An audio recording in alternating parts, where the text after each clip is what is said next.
ایک بزرگ گزرے شاہ بقی الدین ابن مخلد، فرماتے میری 19 سال عمر تھی، میں نیشا پور میں پڑھا کرتا تھا، میرے اندر علم کا بڑا ذوق تھا۔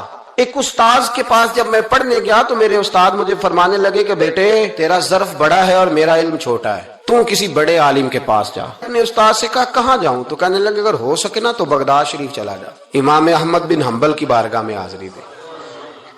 وہ حدیث کے حافظ ہیں، آج بھی آپ ان کی مسند امام احمد دیکھیں، جو حدیث کا طالب علم ہوتا ہے اسے مزہ آ جاتا ہے پڑھنے پر۔ کیا بات ہے امام احمد بن حنبل کی، انہوں نے اللہ نے اعزاز دیا کہ آج بھی مکے اور مدینے میں امام احمد بن حنبل کے مذہب پر فتویٰ دیا جاتا ہے، وہاں کے لوگ حنبلی کہلاتے، اتنی اللہ نے انہیں شان عطا فرمائی۔ کہتے ہیں میں نشاپور سے نکلا جب تو بحری رستے کے لیے میں آنے لگا یہاں، جب جہاز میں بیٹھا نا تو رستے میں طوفان آ گیا، طوفان اس تیزی کے ساتھ آیا اور اتنے دن جاری رہا کہ ہمارے جہاز کی سمت ہی بدل گئی، ڈائریکشن ہی بدل گئی، گویا جانا ادھر تھا تو جہاز کا منہ ادھر ہو گیا۔ فرماتے ہیں جا کے کسی کنارے ہم اترے، یہ دیکھیں جو لوگ طالب علم جاتے تھے، فرماتے ہیں وہاں جا کے اترے، وہاں پتہ چلا کہ جس جزیرے پہ ہم اترے ہیں یہاں سے اگر پیدل جائیں گے تو 1.25 مہینے میں بغداد پہنچیں گے، اور فرماتے ہیں کہ پیسے بھی کوئی نہیں، ختم ہو گئے۔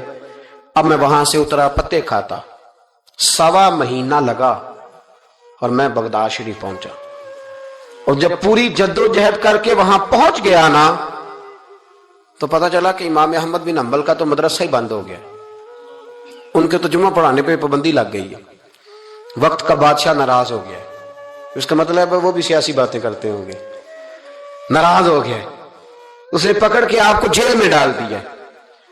تو امام صاحب تو پڑھاتے ہی نہیں، فرماتے میں اب تلاش کرنے لگا کہ مجھے پتہ چلے امام صاحب کہاں قید ہیں۔ بتایا گیا کہ ان کو ان کے گھر کو جیل، سب جیل قرار دے کے نظر بند کر دیا گیا، اور گھر کے چاروں کونے میں پولیس کھڑی ہے۔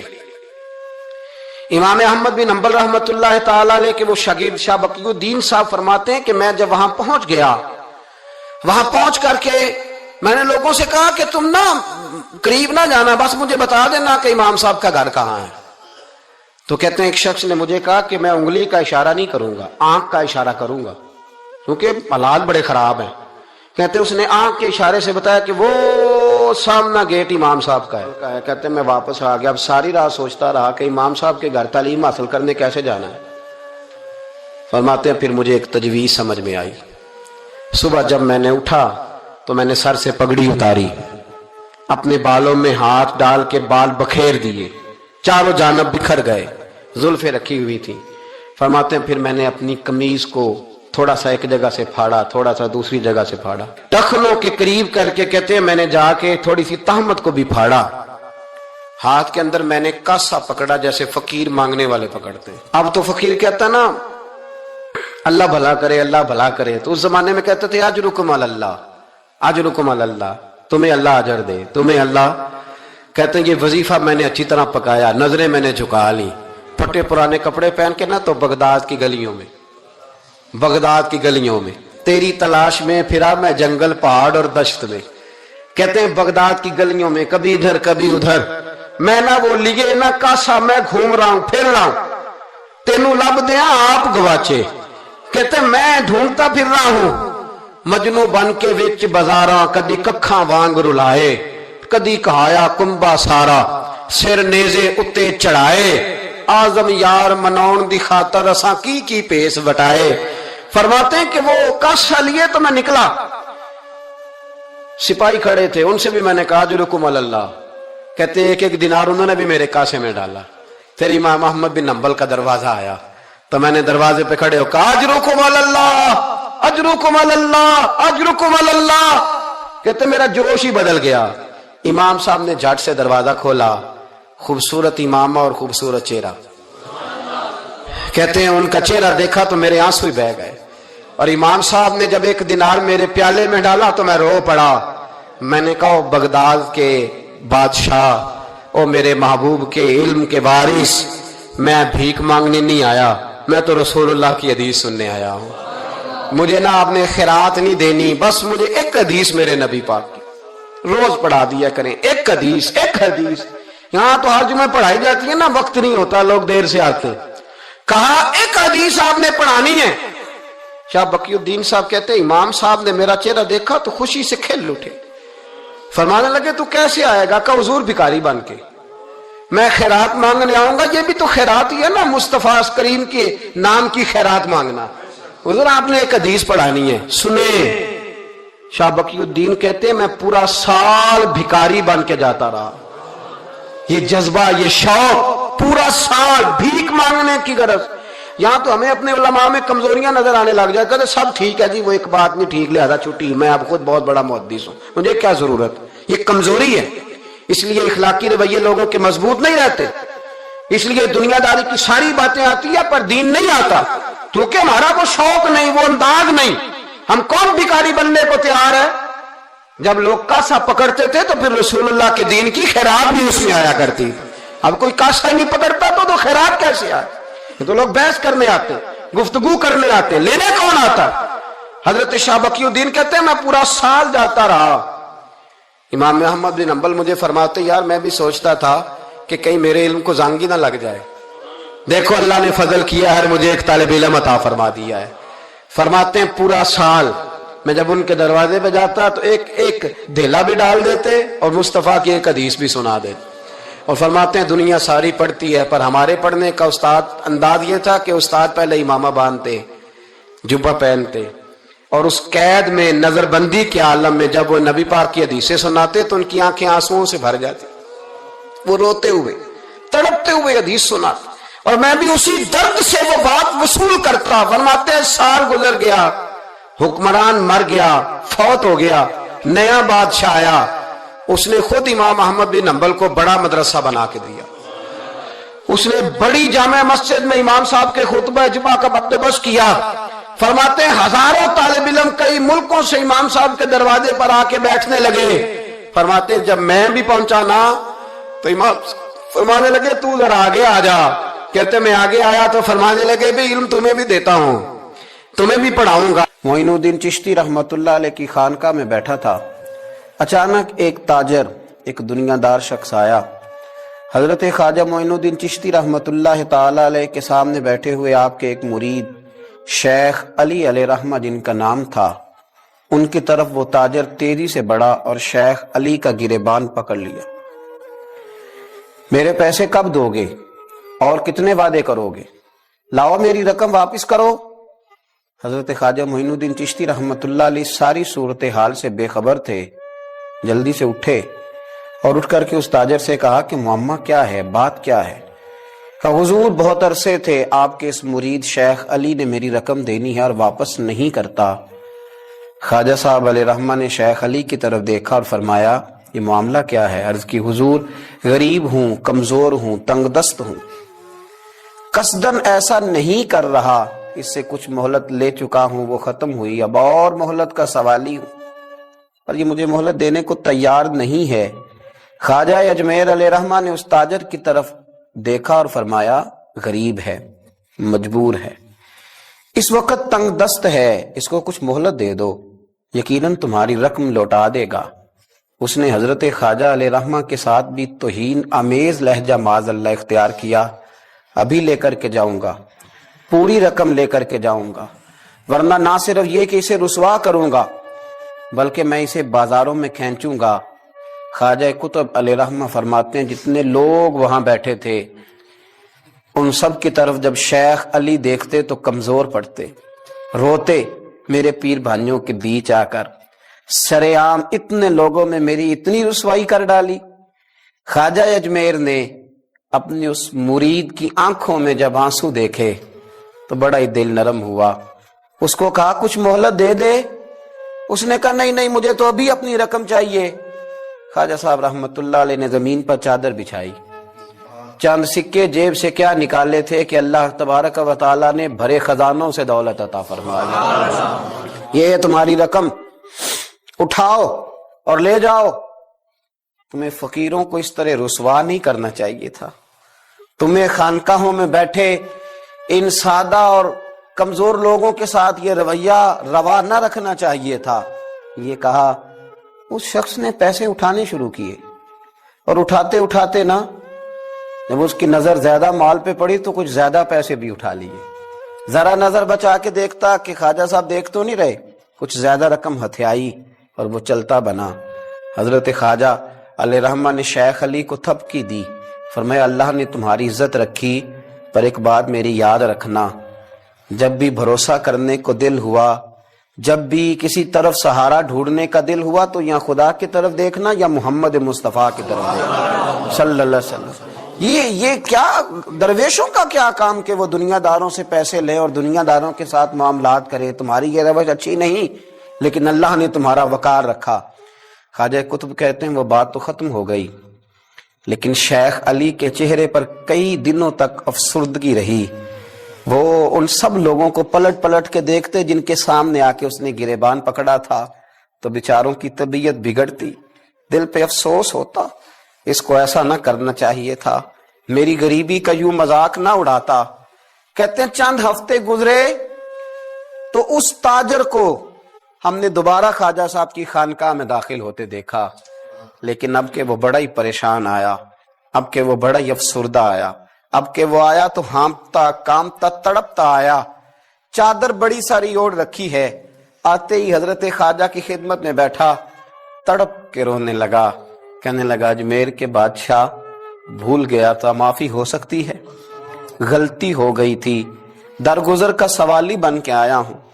عطائے رسول ہند الولی غریب نواز رحمت اللہ تعالی علیہ فرمانے لگے پہیلیاں نہ بجھا، جو بات ہے اس کو کھول کر کے بیان کر، فقیر تیری ہر بات سننے کو اور درگزر کرنے کو تیار ہے۔ اس نے اپنا ہاتھ چادر کی اوٹ سے نکالا تو کہنے لگا حضور خشک ہو گیا، اٹھتا ہی نہیں، حضور تکلیف میں ہوں، آزمائش میں ہوں۔ ہوا دراصل یہ تھا کہ میں نے نا وہ میں نے سکے اٹھاتے اٹھاتے نا آپ سے نظر بچا کے کچھ زیادہ اٹھا لیے تھے، تو آپ کی ناجائز دولت، میں نے آپ کی دولت کو ناجائز حاصل کر لیا تھا، تو حضور اس سبب سے میرا ہاتھ چھال ہو گیا، مجھے اتنے لینے چاہیے تھے جتنے میرے بنتے تھے، میں نے ناجائز پیسے لے لیے۔ خواجہ اجمیر فرمانے لگے دنیا دار ہے تو ابھی تک دنیا داری میں ہی اڑا ہوا ہے، تو دنیا دار ہے تو ابھی تک تیرا خیال سکوں میں، پیسوں میں، دھیلوں اور اشرفیوں میں اڑا ہوا ہے۔ فرمانے لگے مجھے پتا تھا تو زیادہ اٹھا رہا ہے، لیکن فقیر کے پاس جو خزانے ہیں وہ اس کے ذاتی نہیں، وہ رب کریم کے دیے ہوئے ہیں، اللہ کے خزانوں میں سے کوئی لے گیا تو لے گیا، لیکن تو یہ کیا سمجھتا ہے کہ زیادہ سکے اٹھانے کی وجہ سے تیرا ہاتھ چھل ہوا ہے؟ یہ اس لیے تیرا ہاتھ خشک ہو گیا ہے کہ تو نے ایک فقیر اور درویش کو بھرے مجمع کے اندر رسوا کر ڈالا تھا۔ تیرا زیادہ پیسے لینے کی وجہ سے ہاتھ کمزور نہیں پڑا، بلکہ وہ جو تو نے اس غریب کے گلے میں ہاتھ ڈالا تھا اور اسے رسوا کر ڈالا تھا، تو کیا سمجھتا ہے وہ لاوارث ہے؟ اگر وہ کمزور ہے، تنگ دست ہے، تو بندہ تو رب کریم کا ہی ہے نا۔ جو تاجر، سیٹھ، نواب اور ذمہ دار کا رب ہے، غریبوں کا بھی وہی رب ہے، ان مسکینوں کا بھی وہی رب ہے، ان کمزوروں کا بھی وہی رب ہے۔ کہنے لگا حضور معافی کا سوالی ہوں۔ فرمایا اٹھ کے جا اور بھرے مجمع میں جا کے ایک دفعہ اس درویش سے معافی مانگ، مجھے امید ہے عرش کا رب تیرے سارے گناہ معاف فرما دے گا۔ ایک دفعہ معافی مانگ لے، جا سوال کر لے۔ وہ شیخ علی کے سامنے آ کے کھڑا ہوا، وہ کہنے لگا اگر آپ معاف کر دیں تو میری تکلیف دور ہو جائے گی۔ شیخ علی کی آنکھوں میں چھم چھم آنسو برسے، کہنے لگا آپ نے معاف کیا کہ نہیں کیا؟ کہنے لگے یار تو تاجر ہے، تو ذمہ دار ہے، تیرے دل میں پتہ نہیں کیا تصور ہے، پر میں نے تو معاف کرنا ہی ہے، اس لیے کہ نہ میں تاجر ہوں، نہ میں ذمہ دار ہوں، نہ میں دنیا دار ہوں، میں تو غریب نواز کا ماننے والا ہوں۔ میری مجبوری ہے کہ جس شخص کا میں نوکر ہوں نا، اس نے سکھایا ہی معاف کرنا ہے، جس کے در دولت پہ میں رہتا ہوں انہوں نے درگزر کرنا سکھایا ہے۔ ادھر جب معافی ہوئی تو خواجہ اجمیر نے تھپکی بھی دی، دعا بھی فرمائی، رب کریم نے شفا عطا فرما دی۔ تو خواجہ اجمیر فرمانے لگے میاں جا تیری تندرستی ہوگی، چلا جا۔ کہنے لگا حضور اب کس نے جانا ہے، اب تو میں تیری دہلیز پہ جھاڑو دیا کروں گا۔ یہ ہاتھ جو تیری دعا کی برکت سے شفا یاب ہوا ہے اجمیر کے والی، اب میں یہاں جھاڑو دوں گا، اب میں یہاں نوکری کروں گا۔ خواجہ اجمیر پھر بولے اور لفظ پھر ایک دفعہ فضا میں گونجے، فرمایا یاد رکھنا ہاتھوں کی تندرستی سے لے کر روحوں کے بیدار رہنے تک، اگر تو چاہتا ہے نا کہ تیرے اندر کبھی کمزوری نہ آئے تو پھر کسی غریب کا دل توڑنے سے بچتے رہنا۔ پھر کسی مسکین کو رسوا کرتے سے بچتے رہنا. اگر اللہ دولت دے، اقتدار دے، کچھ لوگوں کو تیرا دست نگر بنائے، پھر ذرا احتیاط کرنا، لفظوں پہ ذرا تھوڑا سا محتاط ہو کے رہنا. پھر دیکھنا تیرے انداز سے، اطوار سے، طور طریقوں سے کسی کو تکلیف نہ پہنچ جائے. میرے بھائیوں، خواجہ خواجگان حضرت خواجہ اجمیر علیہ رحمہ کا جو درس ہے، اس درس کے اندر جو چیز سب سے زیادہ قیمتی ہے وہ چیز یہ ہے کہ کسی کا دل نہ ٹوٹنے پائے، کسی کو تکلیف نہ ہونے پائے. خواجہ اجمیر کے ماننے والے بھی اگر دلوں کے ٹوٹنے کا خیال رکھتے رہیں گے، دوسروں کے جذبات پر توجہ رکھتے رہیں گے، تو انشاءاللہ خواجہ کا فیض نصیب ہوتا رہے گا. نبی پاک نے فرمایا سب سے بہترین مسلمان ہی وہ ہے جو کھانا زیادہ کھلائے اور سلام پہلے لے. تو کھانا نہ کھلائے، حضور کے طریقے پہ عمل نہ کرے. کہتے ہیں جی کچھ باتیں غیر شرعی آ گئی ہیں، کچھ باتیں لہذا عرس بند کر دینے چاہیے. یونیورسٹیوں میں لڑکے اور لڑکیاں اکٹھے پڑھتے ہیں، شرعی ہے کہ غیر شرعی ہے؟ بول کے بتائے یار. تو یونیورسٹیاں بند کرانے کا فتویٰ کیوں نہیں دیتے مولانا صاحب؟ صرف عرس ہی بند کرانے ہے نا غیر شرعی یونیورسٹیوں کی تعلیم، کیونکہ لڑکیاں اور لڑکے اکٹھے نہیں پڑھ سکتے، اس لیے کہ نبی پاک علیہ السلام نے فرمایا جہاں مرد عورت اکٹھے ہو وہاں تیسرا شیطان ہوتا ہے. تو آپ ہر جمعے میں تقریر کیوں نہیں کرتے یونیورسٹیوں کے خلاف؟ ہر جمعے عرس کے وہ موقع پر تقریریں کرتے، عرس بند کرو. بھائی کسی جگہ کوئی غیر شرعی بات شامل ہوگی تو غیر شرعی چیز بند کرائی جائے گی.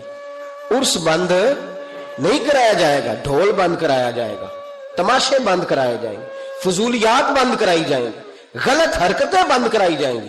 عرس بند، عرس تو بیڑے بھائی فیض کا ذریعہ ہے، عرس تو فیض کا ذریعہ ہے. یہ کیے جائیں گے، یہ منائے جائیں گے، اولیاء اللہ کے تذکرے. اور دیکھو کان ادھر سے نہیں پکڑتے، ادھر سے پکڑتے، کہتے ہیں ہم جی برسی کرتے ہیں. تو برسی کس سے ابھی کی منائی گئی تھی بتاؤ؟ عجیب چکر ہے، لوگوں کو پریشان کرتے ہو، امت میں تفریق ڈالتے ہو. میرے عزیزو، رسول پاک علیہ الصلوۃ والسلام کے امت کے جو اولیاء ہیں ان کے آراس منائے جاتے ہیں، اس میں جو غیر شرعی چیزیں ہیں وہ بند کی جائیں گی، وہ نکالی جائیں گی، ختم کی جائیں گی. ہم ہر روز ہر موقع پر ان چیزوں کی مخالفت کرتے ہیں. اعلیٰ حضرت فاضل بریلوی رحمت اللہ تعالی نے فرمایا عرس پہ جاؤ قرآن پاک پڑھو. اب مرید یہ سمجھتا ہے کہ یہ پیٹی امرود کی لے جاؤں گا تو مجھے فیض زیادہ ملے گا، تلاوت نہیں کرتا پیر صاحب کے لیے، بالکل سپارہ نہیں کھولتا. یہ کام نہ مجھ سے کراؤ، وظیفہ نہ پڑھاؤ، درود شریف نہ پڑھاؤ، کہتا پیٹی ایک لے لو میرے سے امرود کی، اسی پہ گزارا چلاؤ. او خدا کے بندے کو حضرت مجدد الفسانی رحمت اللہ علیہ کا عرس ہوتا ہے. اب بھی جس کو موقع ملے جا کے ہندوستان میں سرحد شریف دیکھ لے، کوئی نعت نہیں، کوئی تقریر نہیں، صرف قرآن پاک پڑھا جاتا ہے. ان کے صاحبزادے کہتے ہیں میرے ابا جی کو قرآن پاک سے پیار ہی بڑا تھا، جو میرے والد کی قبر پہ آئے قرآن پاک پڑھے. بہت سارے مزاروں پہ ہم جاتے ہیں، میں جس علاقے کا سفر کرتا ہوں، میرے اساں فرمایا کرتے تھے وہاں کا ولی اس علاقے کا سربراہ ہوتا ہے، پہلے اسے سلوٹ کرو. میں جاتا ہوں جس علاقے میں جاتا ہوں اس علاقے کے ولی کے مزار پہ جاتا ہوں. میں چشتیاں گیا، مہار شریف خواجہ نور محمد مہاروی رحمت اللہ علیہ کے مزار پر میں نے حاضری دی. آپ یقین کریں کلیجہ پھولوں کی طرح ٹھنڈا ہو گیا. جو جہاں غلطیاں ہیں وہ تو لوگ روز بیان کرتے ہیں، پر جہاں اچھائیاں وہ بھی تو بیان کرنی چاہیے نا.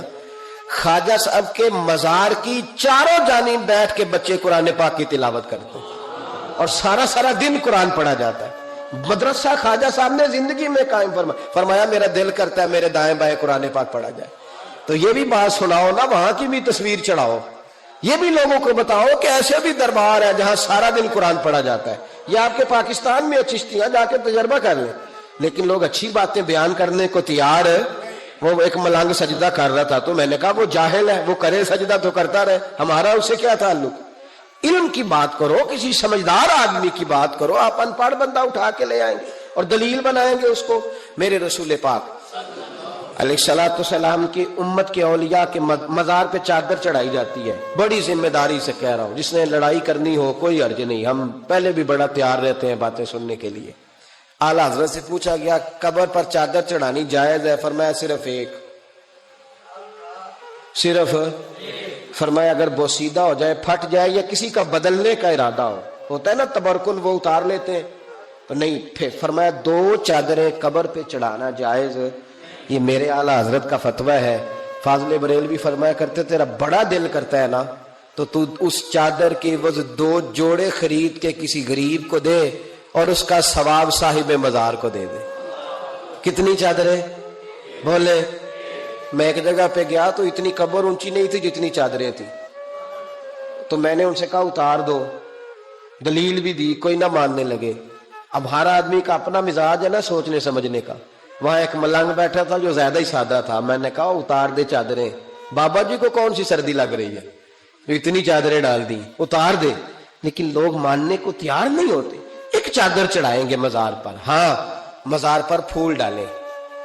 میرے رسول پاک علیہ السلام گزر رہے تھے تو 2 قبروں کے پاس سے حضور کا خچر گزرا، خچر بدکا، حدیث بخاری ہے، خچر بدکا۔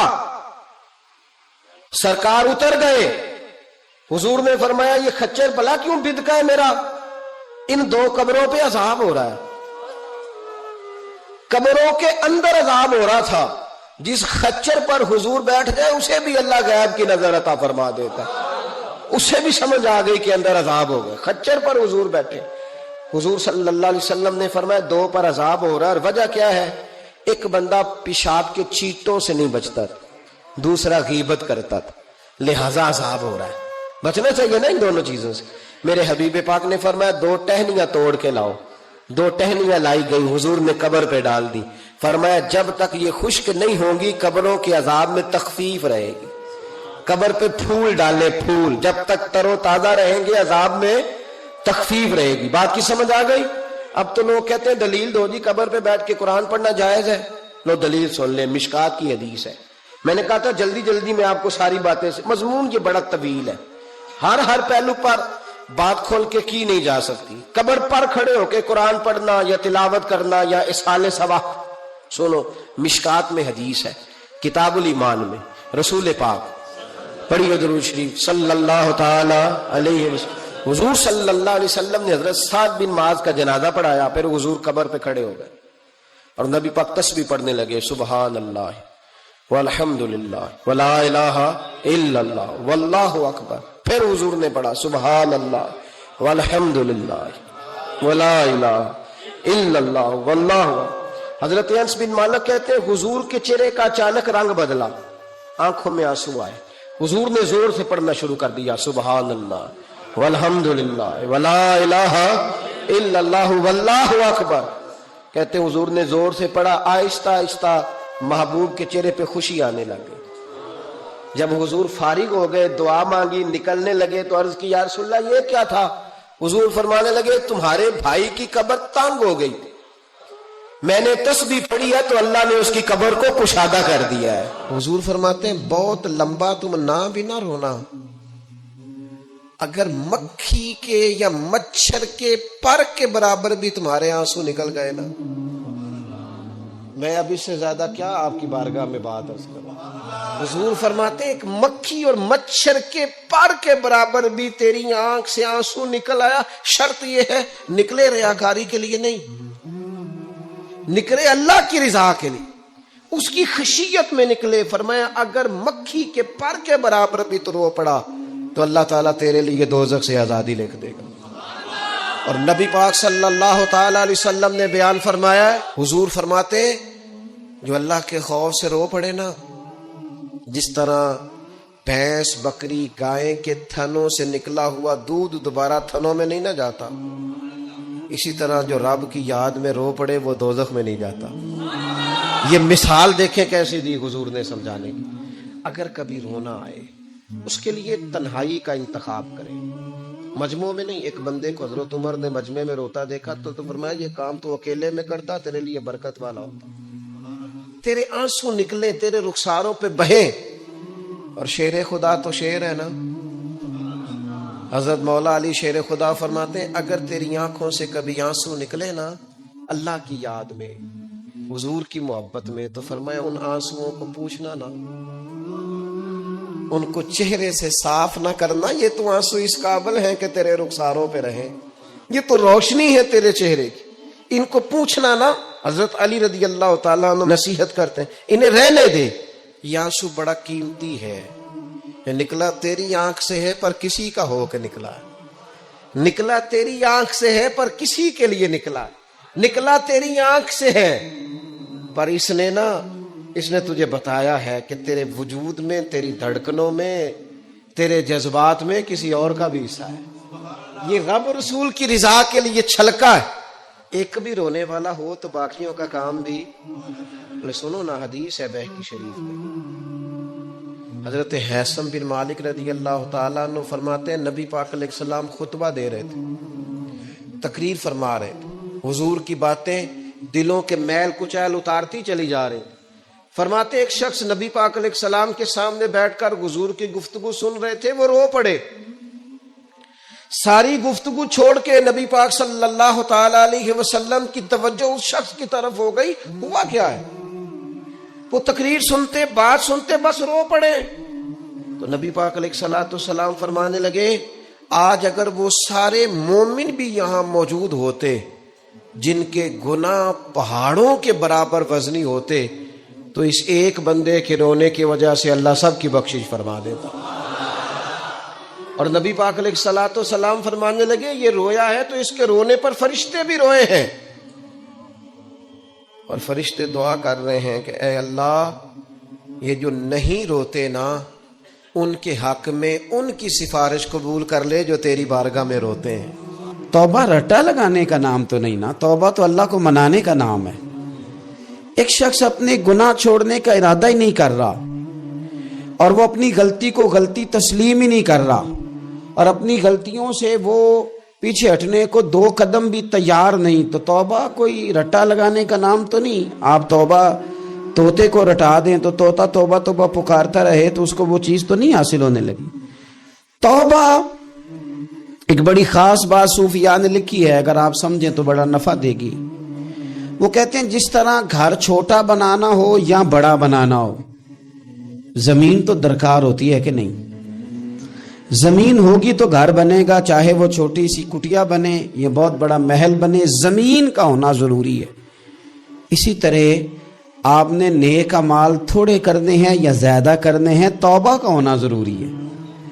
توبہ وہ زمین ہے جس کے اوپر آپ نیک اعمال تعمیر کریں گے۔ اگر توبہ نہیں ہے تو پھر کوئی بھی نیک عمل آپ کے پاس ہو ہی نہیں سکتا۔ آپ پچھلے گناہوں سے رجوع کریں اللہ کی طرف، آپ کہیں کہ میرے اندر یہ غلطی ہے، میں توبہ کرتا ہوں۔ ان العبد اذا اعترف، اعتراف جرم کریں، پھر اللہ کے حضور رجوع لائیں۔ ہمارا یہ حال ہے کہ ہم جتنی بھی توبہ کرتے ہیں، جس قدر بھی استغفار پڑھتے ہیں، اس کو ایک وظیفہ سمجھ کے پڑھ لیتے ہیں، بھئی یہ بھی اچھا ہے، برکت سے خالی نہیں۔ لیکن توبہ کا حقیقی مفہوم یہ ہے کہ انسان اپنا محاسبہ کرے، اپنی پچھلی ساری زندگی اپنی آنکھوں کے سامنے لائے۔ اگر وہ سمجھتا ہے کہ اس حال میں مر گیا تو میرے لیے مشکل ہوگا منہ دکھانا اللہ رسول کو، تو پھر وہ فوراً سے پہلے اپنے گناہوں سے رجوع کرے اور اللہ کے حضور توبہ کرے۔ یہ توبہ کا مفہوم ہے۔ میرے رسول پاک صلی اللہ تعالی علیہ وسلم نے اپنی امت کو اس طرف خاص رغبت حضور نے اپنی امت کی کرائی۔ رب بڑا مہربان ہے، بڑا ہی کریم ہے۔ وہ تو کسی بندے کی اونٹنی اگر کبھی گم ہو جائے صحرا میں، اور اس طرح گم ہو کہ پیسے بھی اونٹنی پہ ہو، کھانا بھی اونٹنی پہ ہو، کپڑے بھی اونٹنی پہ ہوں، علاقہ بھی صحرا کا ہو، اور اس نے کسی ٹہنی کے ساتھ باندھی ہو، پھر وہ سو جائے، سو کے اٹھے تو اونٹنی غائب ہو۔ اب وہ اتنا پریشان ہو کہ آگے پیچھے دائیں بائیں دیکھا تو پتہ چلا کہ اونٹنی تو غائب ہو گئی، نہ کھانا ہے، نہ پیسے ہیں، نہ کپڑے، نہ سواری ہے، علاقہ صحرا کا ہے، پیدل جا بھی نہیں سکتا۔ تو فرمایا جس طرح وہ بیٹھ کر موت کا انتظار کرنے لگتا ہے، اور وہ منتظر تھا کہ اب موت ہی آئے گی، اب کوئی اور سہارا نہیں، فرمایا اچانک اگر اونٹنی سامنے آ جائے تو اسے کتنی خوشی ہوگی؟ یا رسول اللہ اسے تو بڑی خوشی ہوگی۔ فرمایا جب رب کا بندہ توبہ کرتا ہے تو اللہ کو اس سے بھی بڑھ کر خوشی ہوتی ہے کہ بندہ توبہ کر گیا، اپنے گھر واپس آ گیا ہے، اس نے بات مان لی ہے۔ ہمارا اصل مسئلہ احساس کا ہے، توبہ کا نہیں۔ جب تک اپنی غلطیوں کا بندہ محاسبہ نہیں کرتا،